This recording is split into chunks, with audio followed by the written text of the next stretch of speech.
No, Mr. Spock. Do you love science fiction but hate how it's not masculine enough? Do you yearn for those simple, timeless stories?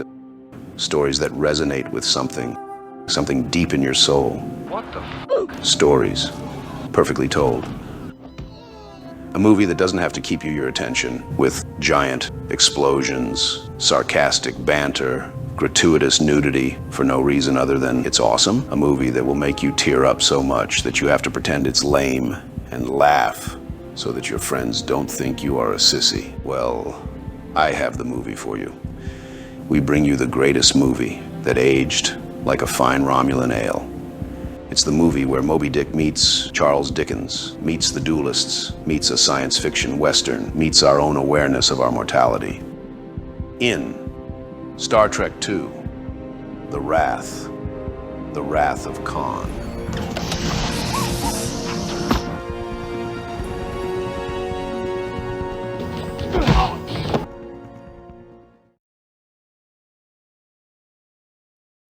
Told you, man, I don't watch new movies anymore.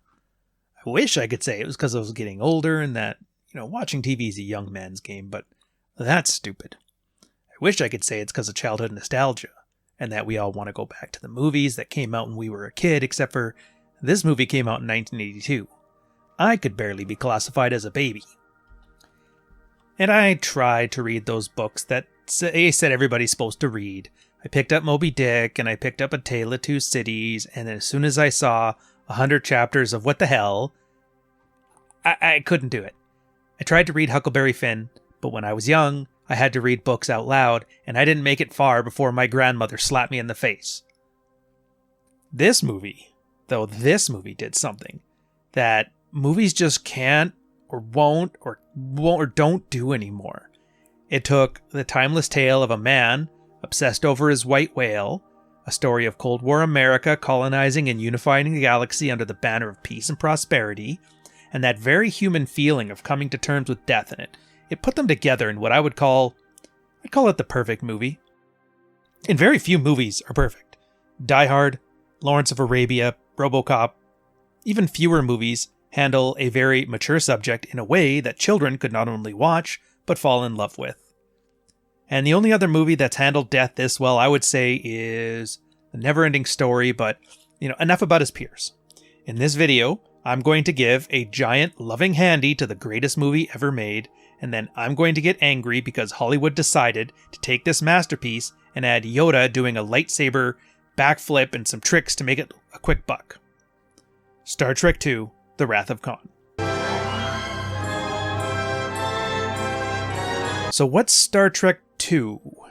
It's a redo, technically. The original series had been over for more than a decade, and the first one, the motion picture, which came out 3 years earlier, it did okay. Made $140 million off of a $40 million budget, and Paramount wanted a sequel, but they didn't want to spend that much movie on another big gamble. So from what I'm told, a movie has to triple its budget at the box office just to break even. And this was one of the reasons it works so well. Like without a big budget, the first thing to get cut is always special effects. And in movies, special effects are like action scenes. Most of them exist to show off the special effects or the action. Very few use the special effects or the action to drive the story forward. It's like making an ice cream sundae but with only cherries. Like it's good, but it's missing what makes it important. So these guys got like a quarter of the budget.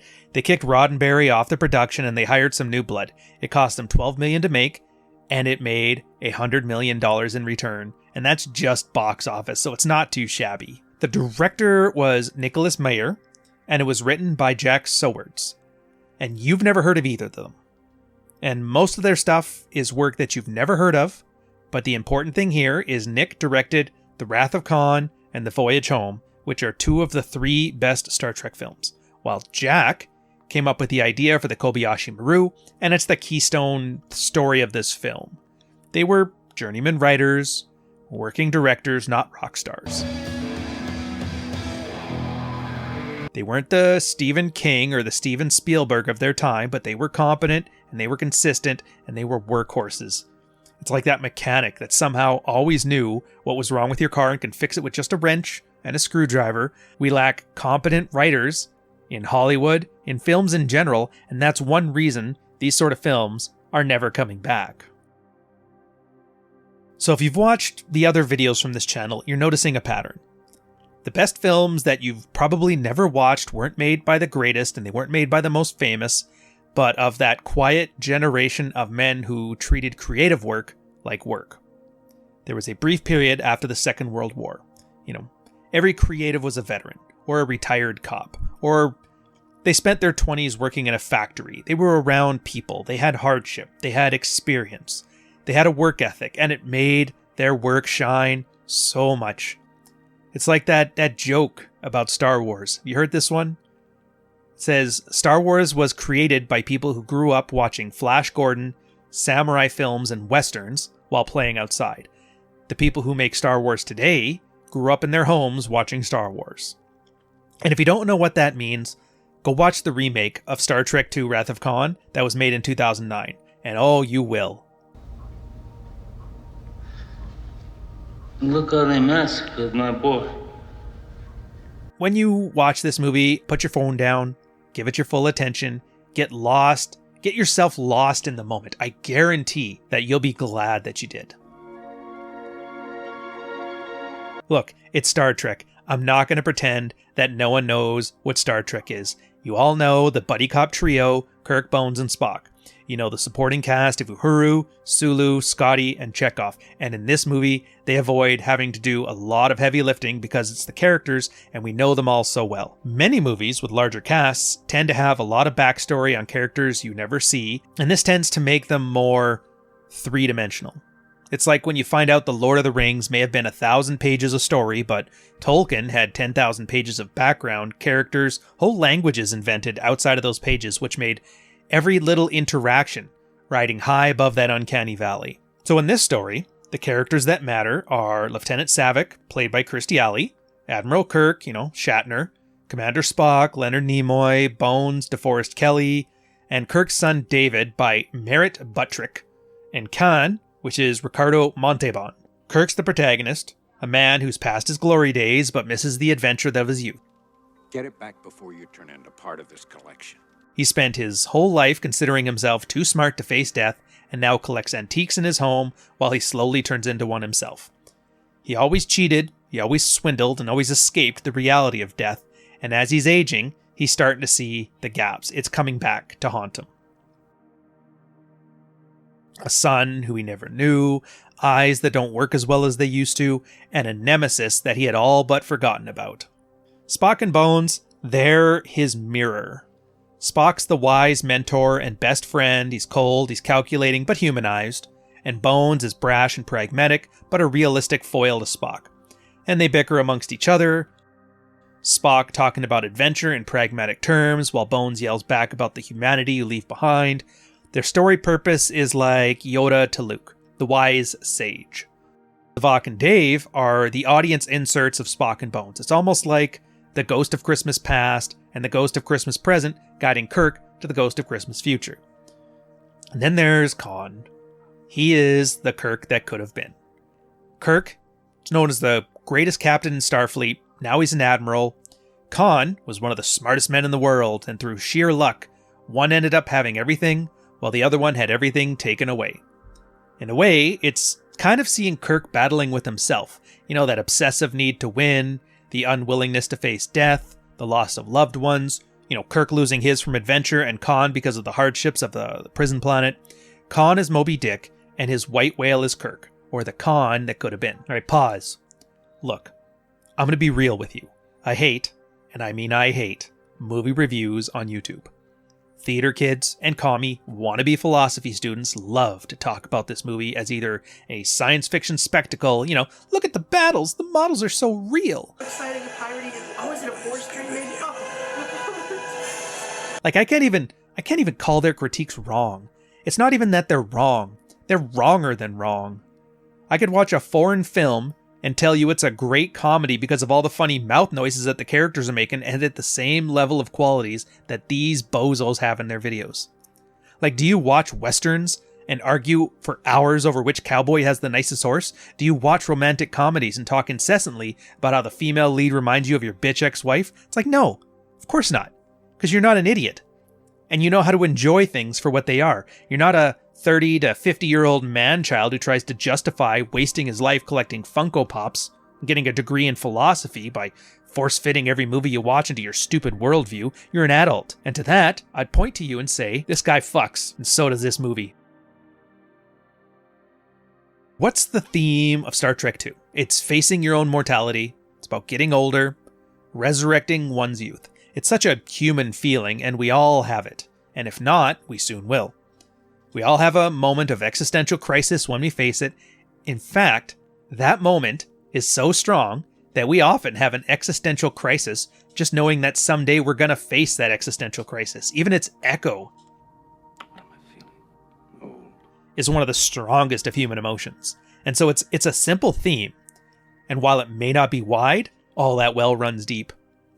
And watching the multiple characters, which really are multiple facets of the same character, coming to terms with this theme weaves a rich tapestry of storytelling experience.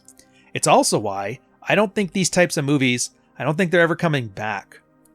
Because the people who write movies now will never have a world war to drive their experiences. They will never have a Great Depression to make them yearn for escapism and understand the human condition because of, like, interactions with the hundreds of people they knew growing up. Nowadays, we're fat, we're bored, we're naive, and we're too wealthy for our own good. And that's why we looked at this movie and said in 2009, hey, why don't we remake this movie but add lightsaber battles and backflips and stuff? Side note, if you don't get what I mean, take this part. In the original, Kirk yells at Khan in an over-the-top theatrical way. He isn't actually beat and expressing anger. He was playing a part to trick Khan while he planned his escape. They were doing pretend theater and pretending it was real in 2009. Meanwhile, in the new one, they treat it as surface level. They pretend the theater was real in 2009. It's got a real, like, wrestling is real vibe to it, you know? So the first character arc. Admiral Kirk, former swashbuckling action-adventure hero, before he was jumping from planet to planet, and now he's teaching the newest generation on how to fly starships. Remind me in a minute to bring up the Kobayashi Maru, since it sets the stage so perfectly for the whole arc. It's a symbol for how one faces death. He's never had to face death, let alone the consequences to his actions. But he's getting older.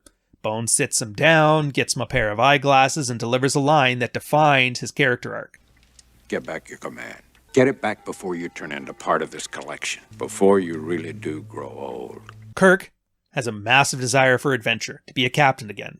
He has a need to stop running from his own mortality. It is only by letting death kind of take him that he's able to be resurrected into the man that he was meant to be. They're a symbol of his mortality, and he hates them. In a later scene, during his first battle with Khan, he's almost embarrassed that he needs to wear them in order to win, kind of hides them, looking left and right.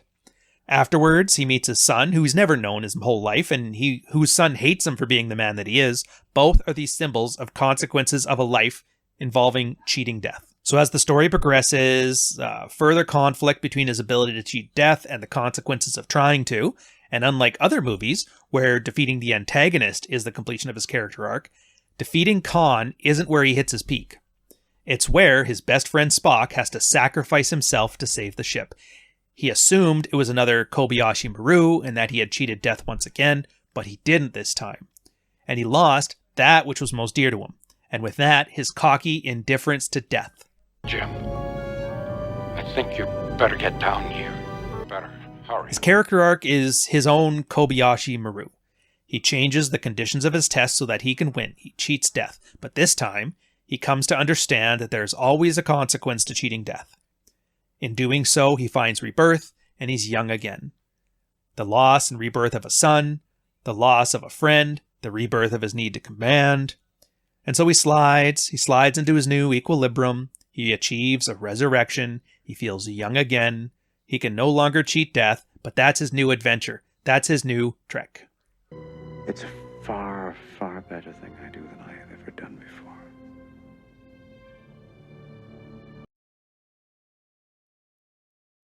Spock is the intellectual, sans emotional version of Kirk. He never had human ambitions, never had human aspirations. Now he's the training officer at fleet school, and he's content to be the wise sage to the ambitious around him.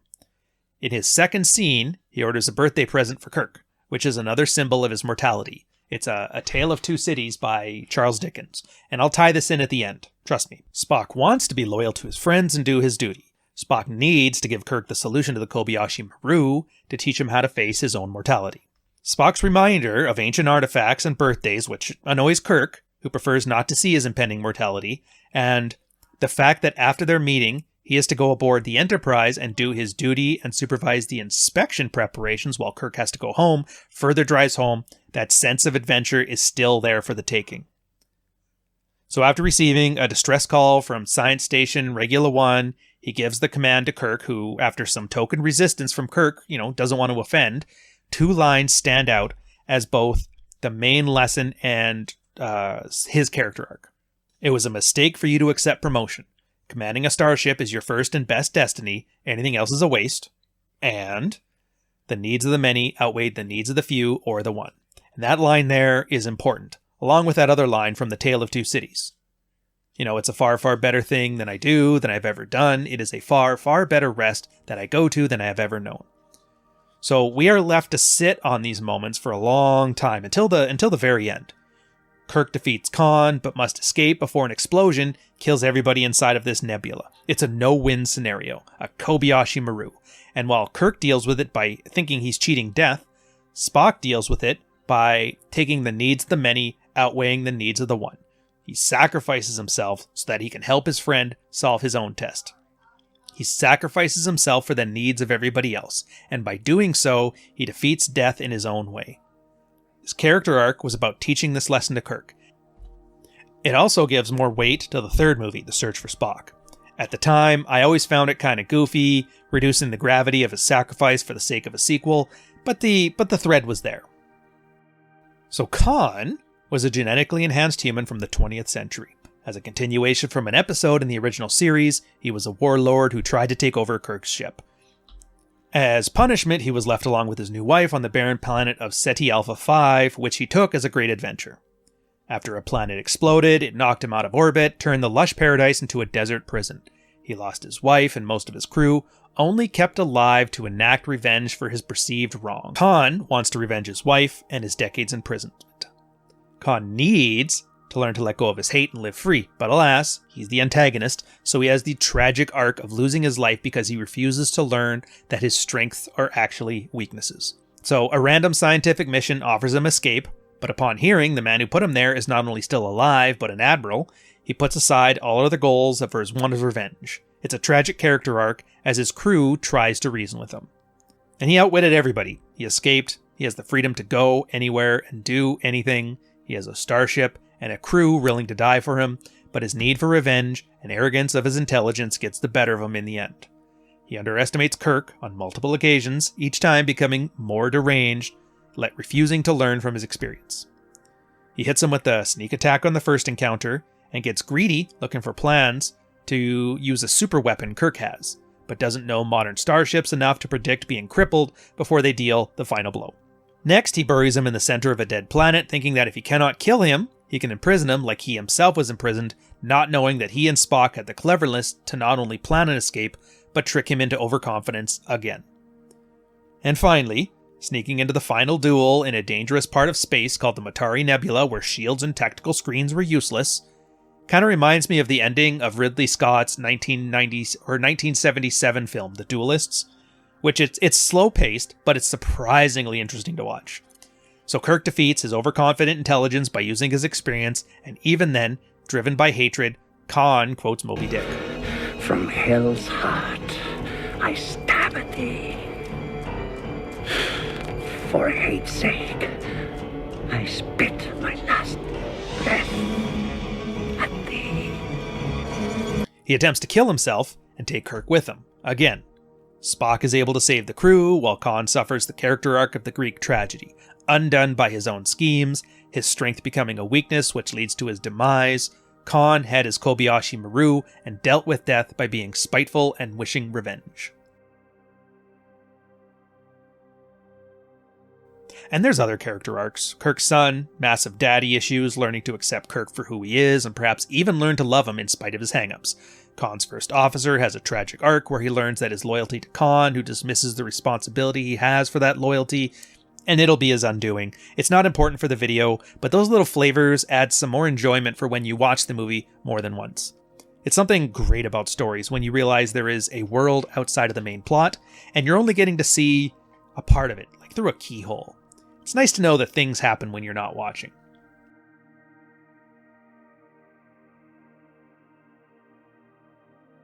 So I already mentioned a lot of them, but they're really a great treat in this movie. The setups, the payoffs, they're almost a reward for paying attention. So if you have a girlfriend who likes to ask questions about stuff that happens, which is probably answered if she keeps watching, maybe leave her at home until the second view. For example, in the beginning, the setups. Bones gives Kirk glasses because his eyesight is getting worse. Spock gives him an original War and Peace book because of Kirk's fondness for antiques. Kirk gets mad at the reminders for his age. They're set up how he's too proud to admit he's not young anymore, and he needs help. They again drive it home when he has to put on his glasses to read the console while Khan is about to destroy his ship. He looks around to make sure no one is looking before he puts them on, taking them off when turning back to Khan. He treats getting older as if it's a weakness. And then at the end, they pay off. His experience and his age allow him to beat Khan's intelligence multiple times. So after all the adventure is over, he feels young again. The setup was showing him that he was at home, slowly turning into antique, but can be young again by becoming the captain he always was, accepting his mortality, and treating the no-win situation with true character and not something he needs to cheat and win. Another example. Khan's rage for revenge is set up when you first see him on Ceti Alpha V. As soon as he hears that Kirk was promoted to Admiral, he gets irritated. When Kirk outsmarts him in their first fight and he's forced to retreat, he gets further enraged. It's like anytime Kirk succeeds, it only makes him madder, reflects his own failure. And this fatal flaw is set up multiple times early on, so that during the end, when his crew talks him into abandoning the ship to go do his own thing and succeed in the way that he sees fit, Kirk goads him into a fight, and that causes his fatal flaw. So they set it up, and then the payoff is right there. Otherwise, that final fight has no need to happen.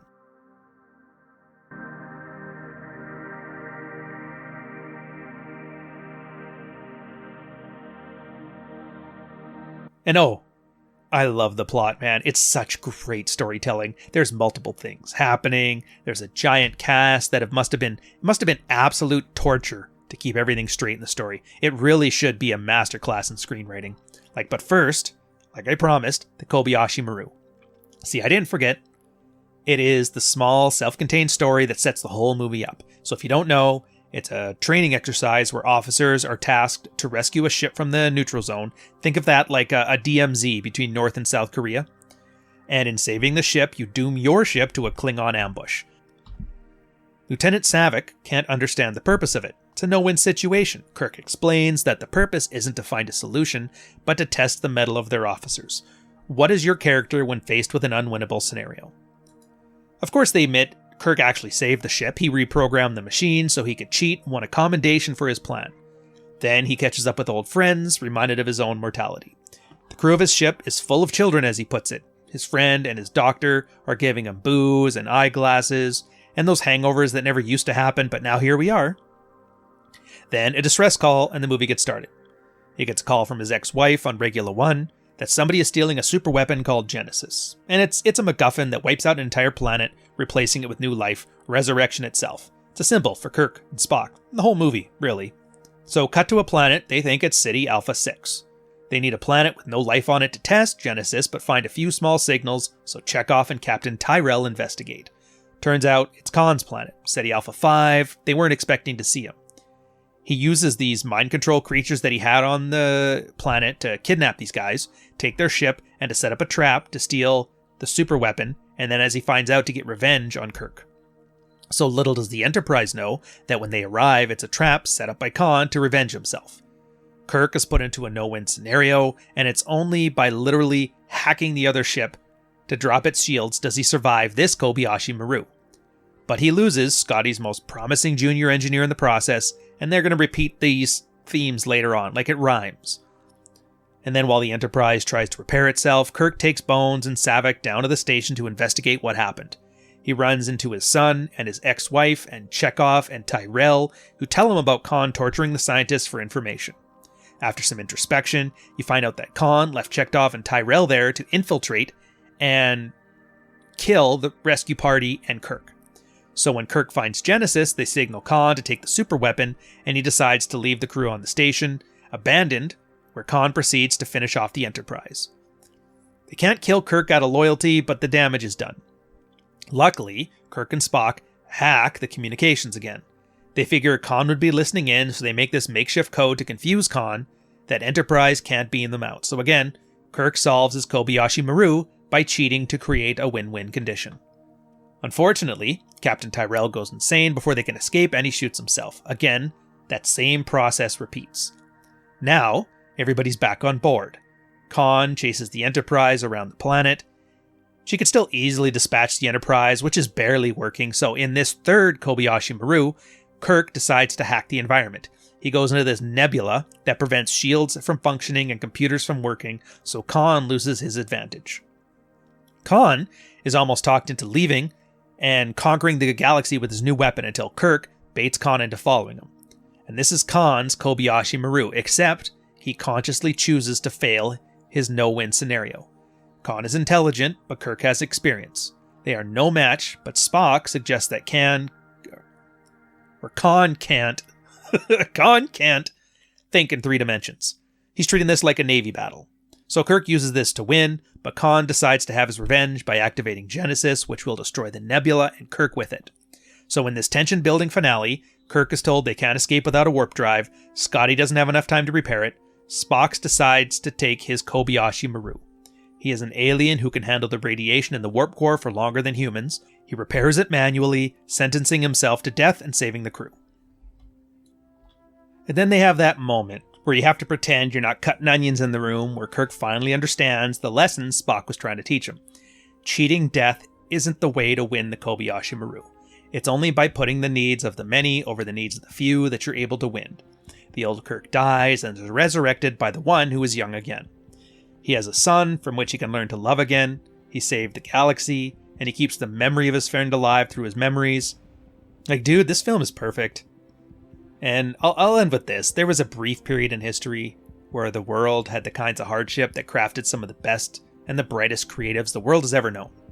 They took the world of the 20th century and they crafted a masterpiece that combines the genius of Moby Dick, Charles Dickens, Star Trek, the Duelists, like over a century of great storytelling, and they synthesized it into a wonderful story of coming to terms with your own mortality. Not only that, but they did it in a way that was accessible to everyone. Like, it truly belongs in a museum. And while it's almost a meme, Shatner's halted style of overacting and every millennial nerd wearing a Star Trek uniform rambling over with some technobabble, and this has none of it. It's theatrical but grounded, realistic, yet hyper-realistic. The themes are human. The story is timeless, yet futuristic. Like, what else can I say? Enjoy it. Because I damned well did. Cheers, fellas.